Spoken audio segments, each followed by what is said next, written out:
national extraordinaire de l'ANAPECO, tenu au centre Thérésadome de Kinshasa du 21 au 24 août 2023. Ce rapport comprend 11 points à savoir: cérémonie d'ouverture, 2 participants, 3e point, constitution du bureau du Conseil national extraordinaire,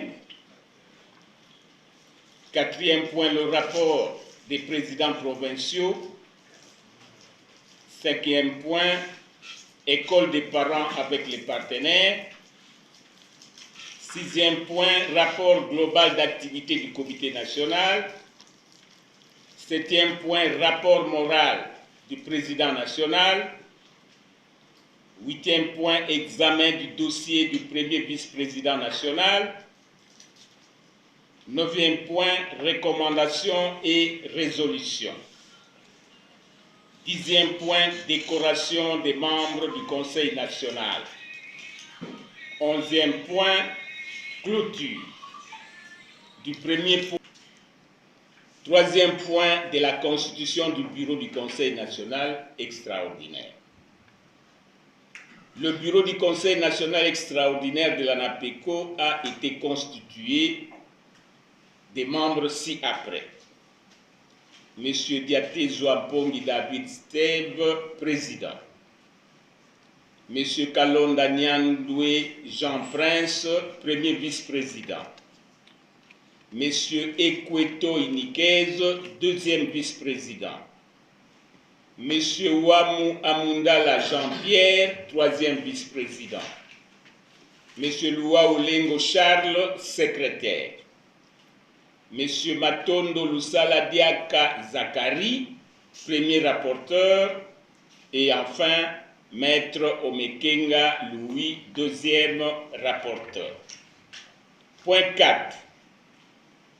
Des rapports d'activité des présidents provinciaux.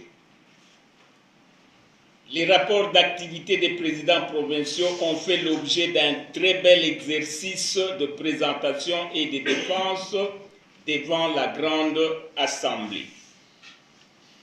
Les 10 rapports ont porté sur les problèmes touchant le fonctionnement des comités provinciaux, sous-provinciaux et des COPA. Ceux relatifs au partenariat éducatif, la représentation de l'ANAPECO au comité provincial avec menace de rotation avec les associations sœurs, les bulletins des élèves en province. Le représentant légal de l'association est prié de continuer à rétablir la paix et l'entente au sein du comité national dont il est le seul garant.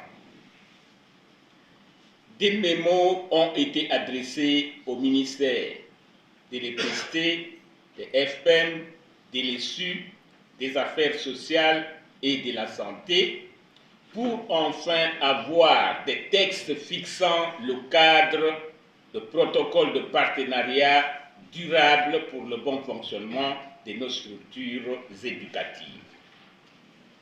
Troisième recommandation, les bulletins, certificats et diplômes sont à rendre disponibles dans toute l'étendue de la République, et ce, en temps utile. Il s'agit donc de tous les ministères.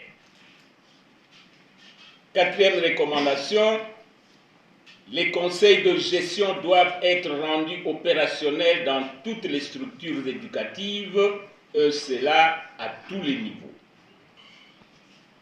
Étant donné que le comité national n'est pas encore en mesure de réunir les moyens pour organiser les élections en province, le moratoire est renouvelé jusqu'à nouvel ordre. Les provinces ne posant pas de problème peuvent se préparer. 11e point de la clôture.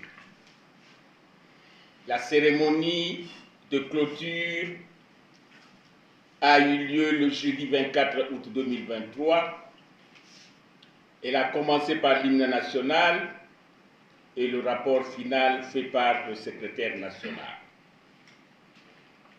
Les participants ont eu le mot juste pour remercier le comité national qui, malgré des petits désagréments, a réalisé des gros efforts pour la réussite de ces assises.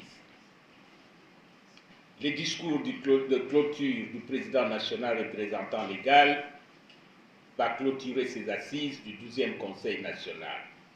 Ainsi fait à Kinshasa le 24 août 2020.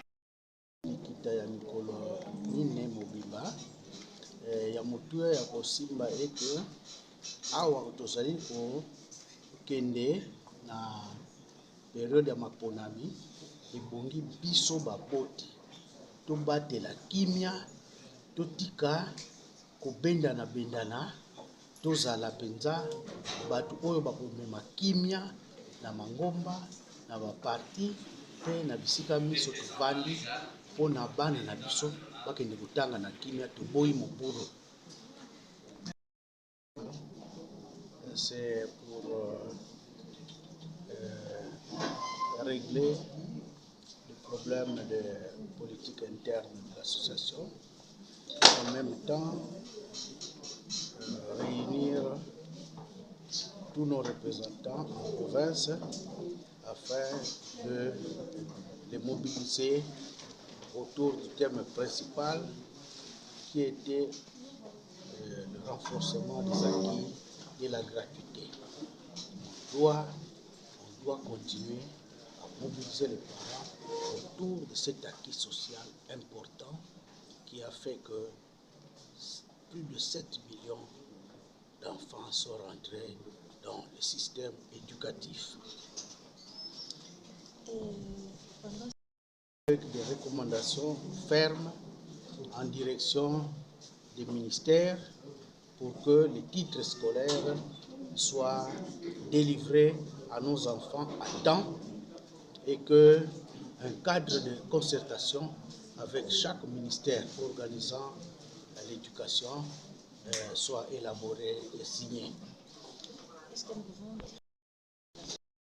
Nous sommes une association qui a près de 64 ans maintenant d'existence et donc nous avons montré en quoi nous étions grands et nous resterons grands parce que nous avons surmonté des épreuves plus grandes que celles-ci. Les participants. De montrer le dépassement de l'ANAPECO dont les membres sont issus où les membres militent dans plusieurs églises, plusieurs partis politiques, mais nous avons un point en commun qui nous réunit, c'est l'enfant à l'école. Et nous faisons ce dépassement pour ne pas être inféodés aux partis politiques et aux églises. Nous restons association nationale laïque. Mobilisés, nous avons demandé aux parents de se pourvoir déjà en fourniture scolaire. Nous avons demandé aux parents d'accompagner les écoles en payant les acomptes afin que ces écoles puissent fonctionner, en évitant évidemment de payer des frais prohibés.